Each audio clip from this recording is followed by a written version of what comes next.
नमस्कार। Community pharmacy and management में आज हम अपना चौथा चैप्टर शुरू कर रहे हैं, जिसका नाम है कम्युनिकेशन स्किल्स। देखिए, एक फार्मासिस्ट के लिए ये स्किल्स बहुत बहुत ज़रूरी हैं। क्यों? क्योंकि सिर्फ दवा की जानकारी होना ही काफ़ी नहीं है, उस जानकारी को मरीज तक सही तरीके से पहुंचाना ये भी उतना ही ज़रूरी है। तो चलिए सबसे पहले हम सिलेबस चेकलिस्ट पर एक नज़र डालते हैं। इससे हमें एक आइडिया मिल जाएगा कि इस पूरे चैप्टर में हम कौन-कौन से टॉपिक्स को एक-एक करके समझने वाले हैं। सबसे पहला टॉपिक है definition types of communication skills. इसका मतलब है हम समझेंगे कि कम्युनिकेशन स्किल्स की परिभाषा क्या है और ये कितने तरह की होती हैं। दूसरा है interactions with professionals and patients, यानी हम ये सीखेंगे कि एक फार्मासिस्ट दूसरे हेल्थ प्रोफेशनल्स जैसे डॉक्टर या नर्स और अपने मरीजों से किस तरह से बातचीत करता है। इसके बाद हम देखेंगे वर्बल कम्युनिकेशन स्किल्स, जिसमें हम आमने सामने की बातचीत और टेलीफोन पर बात करने के स्किल्स को जानेंगे। फिर आता है रिटन कम्युनिकेशन स्किल्स, यानी कि लिखकर संवाद करने का कौशल। पांचवा टॉपिक है बॉडी लैंग्वेज, जो कि बहुत दिलचस्प है, बिना कुछ बोले अपने हाव भाव से कैसे बात की जाती है। और आखिर में हम पढ़ेंगे पेशेंट इंटरव्यू टेक्निक्स, मतलब मरीज से बातचीत करके उसकी बीमारी और ज़रूरतों के बारे में सही जानकारी कैसे निकालते हैं, इसकी तकनीकें। तो सबसे पहला सवाल, व्हाट आर कम्युनिकेशन स्किल्स, या आखिर होती क्या हैं? बिल्कुल आसान शब्दों में, ये वो काबिलियत है जिससे हम अपनी बात दूसरों को समझा पाते हैं और दूसरों की बात को सही से समझ पाते हैं। पहली लाइन यही कहती है, communication skills allow you to understand and be understood by others. अब देखते हैं इसकी कोर एबिलिटीज, यानी इसकी मुख्य क्षमताएं क्या हैं। पहला पॉइंट है abilities used when giving and receiving different kinds of information. मतलब ये वो क्षमताएं हैं जिनका इस्तेमाल हम किसी भी तरह की जानकारी देने या लेने में करते हैं। इसकी कुछ एग्जाम्पल्स हैं, कम्युनिकेटिंग न्यू आइडियाज, फीलिंग्स और प्रोजेक्ट अपडेट्स। जैसे किसी मरीज को नई दवा के बारे में बताना, अपनी कोई बात रखना, ये सब इसी का हिस्सा है। और इसमें चार बहुत ही ज़रूरी चीज़ें आती हैं। लिसनिंग, यानी सिर्फ सुनना नहीं, ध्यान से सुनना। स्पीकिंग, यानी अपनी बात को साफ साफ बोलना। ऑब्जर्विंग, यानी सामने वाले के हाव भाव को गौर से देखना। और एम्पथाइजिंग, यानी खुद को दूसरे की जगह रखकर उसकी परेशानी को महसूस करना। अब बात करते हैं कॉन्टेक्स्ट्स की, यानी ये कम्युनिकेशन किन अलग अलग सिचुएशंस में होता है। यहाँ लिखा है, it is helpful to understand differences in interactions. ये समझना बहुत ज़रूरी है कि हर तरह की बातचीत में थोड़ा फ़र्क होता है। जैसे फेस टू फेस, जब हम किसी से आमने सामने बात करते हैं। फ़ोन कॉन्वर्सेशंस, यानी फ़ोन पर बात करने का तरीका। और डिजिटल कम्युनिकेशंस, जैसे कि ईमेल या मैसेज पर बात करना। हर जगह बात करने का अंदाज थोड़ा बदल जाता है। और आखिर में इस स्किल में कौन कौन सी एक्टिविटीज़ शामिल हैं। इफेक्टिवली कम्युनिकेटिंग आइडियाज़, यानी अपने विचारों को असरदार तरीके से बताना। एक्टिवली लिसनिंग, मतलब सिर्फ सुनने का नाटक नहीं करना बल्कि पूरी तरह से इन्वॉल्व होकर सुनना। गिविंग/रिसीविंग क्रिटिकल फीडबैक, यानी ज़रूरी सलाह देना और लेना। और पब्लिक स्पीकिंग, यानी कई लोगों के सामने अपनी बात रखना। तो चलिए अब देखते हैं टाइप्स ऑफ कम्युनिकेशन स्किल्स, यानी ये कितने प्रकार की होती हैं। ये फ्लोचार्ट देखिए, बहुत ही आसान तरीके से बताया गया है। कम्युनिकेशन स्किल्स को हम मुख्य रूप से दो हिस्सों में बांट सकते हैं। पहला है 1 वर्बल कम्युनिकेशन। वर्बल कम्युनिकेशन का सीधा सा मतलब है शब्दों का इस्तेमाल करके बात करना। ये बोलकर भी हो सकता है और लिखकर भी। और दूसरा है 2 नॉन वर्बल कम्युनिकेशन। इसका मतलब है बिना शब्दों का इस्तेमाल किए बात करना, जैसे कि अपने इशारों से, अपने हाव भाव से। आगे के स्लाइड्स में हम इन दोनों को और भी डिटेल में समझेंगे। तो चलिए अब पहले टाइप को थोड़ा विस्तार से समझते हैं। 1 verbal communication.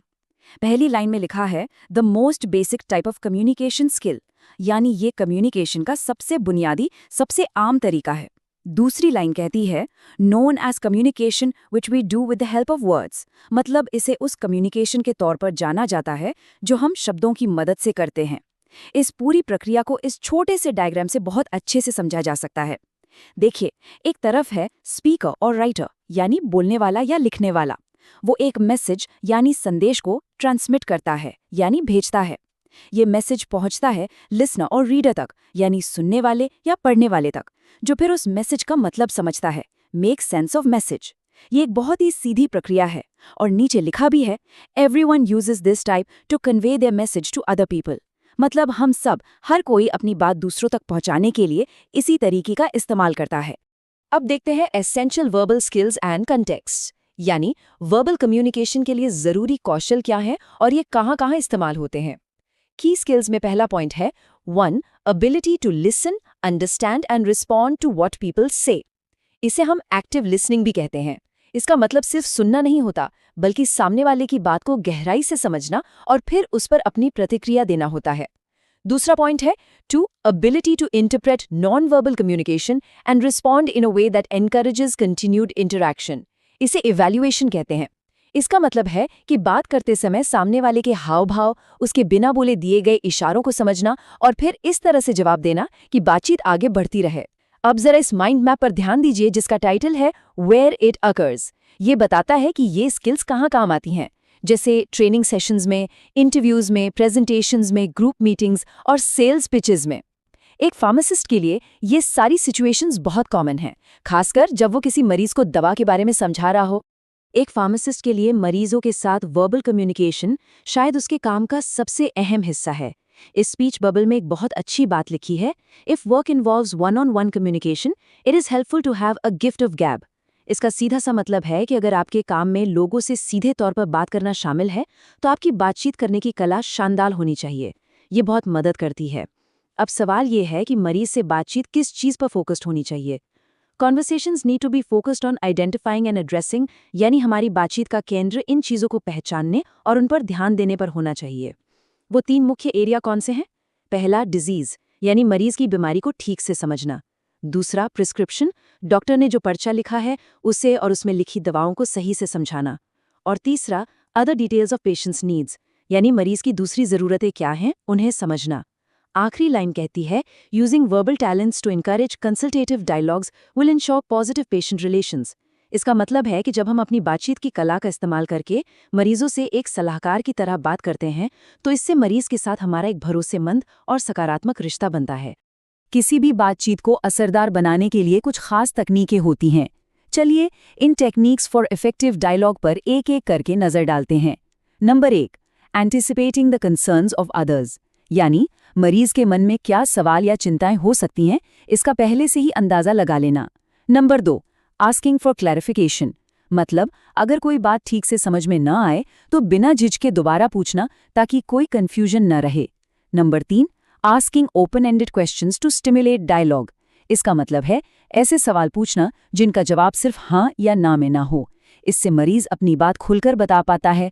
Number 4, calming an agitated customer, यानी अगर कोई मरीज या ग्राहक गुस्से में है या परेशान है तो उसकी बात सुनकर और सही जवाब देकर उसे शांत करना। नंबर 5, एम्फसाइजिंग बेनिफिट्स, यानी किसी दवा के फायदों पर जोर देना ताकि मरीज उसे लेने के लिए प्रेरित हो। और छठा, नोटिसिंग नॉन वर्बल क्यूज, यानी मरीज के हाव भाव पर ध्यान देना। अगर वो परेशान लग रहा है तो उससे पूछकर उसकी समस्या को समझना। तो चलिए अब हम कम्युनिकेशन के दूसरे और बहुत ही दिलचस्प प्रकार पर आते हैं। 2. Non-verbal communication. इसकी परिभाषा क्या है? The type of communication skill in which we communicate with other people without words.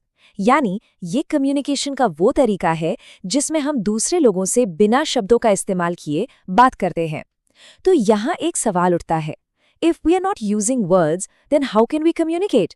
अगर हम शब्द ही इस्तेमाल नहीं कर रहे तो फिर हम अपनी बात कहते कैसे हैं?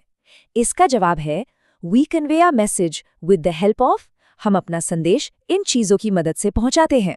पहला, facial expressions, यानी हमारे चेहरे के भाव, जैसे मुस्कुराहट या चिंता। दूसरा, eye contact, यानी सामने वाले की आंखों में देखकर बात करना। तीसरा, gestures, जैसे हाथ हिलाना या सिर हिलाना। और चौथा, postures, यानी हमारे खड़े होने या बैठने का तरीका। कई बार ये चीजें हमारे शब्दों से भी ज्यादा कह जाती हैं। एक फार्मासिस्ट का काम सिर्फ मरीजों से बात करना नहीं होता, उसे हेल्थ केयर टीम के दूसरे प्रोफेशनल से भी लगातार संवाद करना पड़ता है। ये स्लाइड इसी बारे में है, इंटरैक्शंस विद प्रोफेशनल्स। इस डायग्राम में आप देख सकते हैं कि सेंटर में फार्मासिस्ट है और उसका इफेक्टिव कम्युनिकेशन यानी असरदार संवाद 3 जरूरी लोगों से होता है, फिजिशियंस यानी डॉक्टर, नर्सेज और अदर फार्मासिस्ट्स यानी दूसरे फार्मासिस्ट। ये सब मिलकर एक टीम की तरह काम करते हैं। नीचे एक बहुत ही जरूरी नोट दिया गया है, be prepared with specific questions और facts and recommendations when initiating a patient care related conversation with physicians. इसका मतलब है कि जब भी आप किसी मरीज के बारे में डॉक्टर से बात करने जाएं तो पूरी तैयारी के साथ जाएं। आपके पास मरीज से जुड़े सारे तथ्य, आपके सवाल और आपके सुझाव तैयार होने चाहिए। इससे आपकी बात को गंभीरता से लिया जाता है। अब हम मरीजों से बातचीत के एक बहुत ही महत्वपूर्ण पहलू पर आते हैं, interactions with patients, medication history, यानी मरीज से उसकी दवाओं के पूरे इतिहास के बारे में जानकारी लेना। पहली लाइन कहती है, medication history interviews are required for making decisions. मरीज के लिए कोई भी सही फैसला लेने से पहले ये इंटरव्यू करना बेहद जरूरी है। चलिए इस क्लिपबोर्ड पर दी गई चेकलिस्ट देखते हैं। हमें मरीज से क्या क्या पूछना होता है। करंटली और रिसेंटली प्रिस्क्राइब्ड मेडिसिन्स, यानी वो कौन सी दवाएं ले रहे हैं या हाल ही में ली थीं। OTC मेडिसिन्स परचेस्ड, यानी बिना पर्चे के कौन सी दवाएं खरीदते हैं। वैक्सीनेशंस, यानी उन्हें कौन कौन से टीके लगे हैं। ऑल्टरनेटिव और ट्रेडिशनल रेमेडीज, यानी क्या वो कोई आयुर्वेदिक या होम्योपैथिक इलाज ले रहे हैं।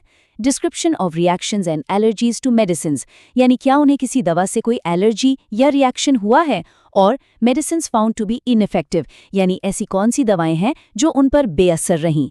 अब इन सारे पॉइंट्स को याद रखना थोड़ा मुश्किल हो सकता है, इसीलिए इस पीले स्टिकी नोट पर एक बहुत ही बढ़िया शॉर्टकट दिया गया है, रिमेंबर कोवारा। ये एक निमोनिक है, याद रखने का आसान तरीका। C से करंट मेडिसिन्स, O से OTC, V से वैक्सीनेशंस, A से एलर्जीज, R से रेमेडीज और I से इनइफेक्टिव। इस एक शब्द से आप इंटरव्यू के सारे जरूरी सवाल याद रख सकते हैं। अब बात करते हैं रिटन कम्युनिकेशन की। इसकी परिभाषा बहुत सीधी है, communicating with other people by writing words, यानी दूसरे लोगों से शब्दों को लिख के बात करना। दूसरी लाइन इसे और भी साफ करती है, no matter which source we are using to write and send our message, it will be considered as written communication. इसका मतलब है, इस बात से कोई फर्क नहीं पड़ता कि हम लिखने के लिए पेन और पेपर का इस्तेमाल कर रहे हैं या कंप्यूटर पर ईमेल टाइप कर रहे हैं या फोन पर मैसेज भेज रहे हैं। अगर बात लिख के की जा रही है तो वो रिटन कम्युनिकेशन ही कहलाएगी। एक फार्मासिस्ट के लिए रिकॉर्ड मेंटेन करने या डॉक्टर को कोई नोट भेजने के लिए ये बहुत काम आता है। इसके कुछ आम एग्जाम्पल्स हैं राइटिंग लेटर्स, ईमेल्स और सेंडिंग मैसेजेस, जैसा कि आप इन तस्वीरों में भी देख सकते हैं। चलिए अब नॉन वर्बल कम्युनिकेशन के सबसे जरूरी हिस्से पर आते हैं, जो है बॉडी लैंग्वेज। इसकी परिभाषा है a type of communication in which physical behaviors, as opposed to words, are used to express or convey information. यानी एक ऐसा कम्युनिकेशन है जिसमें जानकारी देने के लिए शब्दों का नहीं बल्कि हमारे शारीरिक हाव-भाव और व्यवहार का इस्तेमाल होता है। ये माइंड मैप हमें दिखाता है कि बॉडी लैंग्वेज में क्या-क्या इंक्लूड्स, यानी क्या-क्या शामिल है। इसमें आता है फेशियल एक्सप्रेशंस, यानी चेहरे के भाव, जेस्चर्स, यानी हाथ के इशारे, टच यानी स्पर्श, यूज ऑफ स्पेस यानी हम दूसरे व्यक्ति से कितनी दूरी बनाकर रखते हैं, आई मूवमेंट यानी हमारी आंखों की हरकत, और बॉडी पोस्चर यानी हमारे शरीर की मुद्रा, हम कैसे खड़े हैं या बैठे हैं। चलिए अब बॉडी लैंग्वेज द डिटेल्स को थोड़ा और गहराई से समझते हैं। एक एक करके इन पॉइंट्स को देखते हैं। पहला है facial expression, important indicator of emotional state, यानी हमारा चेहरा हमारी भावनाओं का सबसे बड़ा सूचक होता है। दूसरा है बॉडी पोस्चर। इसमें दो तरह के पोस्चर होते हैं, क्लोज्ड पोस्चर जैसे हाथ बांधकर खड़े होना, ये बातचीत में रुकावट डालता है, जबकि ओपन पोस्चर यानी खुले और रिलैक्स तरीके से खड़े होना बातचीत को बढ़ावा देता है। अगला है आई कॉन्टैक्ट, जो आत्मविश्वास और ईमानदारी का प्रतीक है। और फिर है टोन ऑफ वॉइस, यानी आपकी आवाज का उतार चढ़ाव भी आपकी बॉडी लैंग्वेज का ही एक हिस्सा है। और ये आखिरी पॉइंट प्रॉक्सिमिटी, एक फार्मासिस्ट के लिए बहुत ही जरूरी है। Pharmacist and patient must maintain a minimum distance of 45 centimetres. Proximity का मतलब है निकटता। एक फार्मासिस्ट और मरीज के बीच कम से कम 45 सेंटीमीटर्स की दूरी जरूर होनी चाहिए। ये एक प्रोफेशनल और आरामदायक माहौल बनाए रखने के लिए जरूरी है। इन सभी पांचों चीजों को याद रखने के लिए एक और आसान मेमोनिक है एस स्टेप। एफ से फेस, एस से स्पेस यानी प्रॉक्सिमिटी, टी से टोन, ई से आई और पी से पॉस्चर। तो इसी के साथ हमारा ये चैप्टर यहाँ पूरा होता है। चलिए एक चैप्टर समरी के जरिए जल्दी से देख लेते हैं कि हमने आज क्या क्या सीखा। वी हैव कवर्ड, हमने कवर किया है डेफिनेशन एंड कॉन्टेक्स्ट्स, यानी कम्युनिकेशन स्किल की परिभाषा और वो कहाँ इस्तेमाल होती है।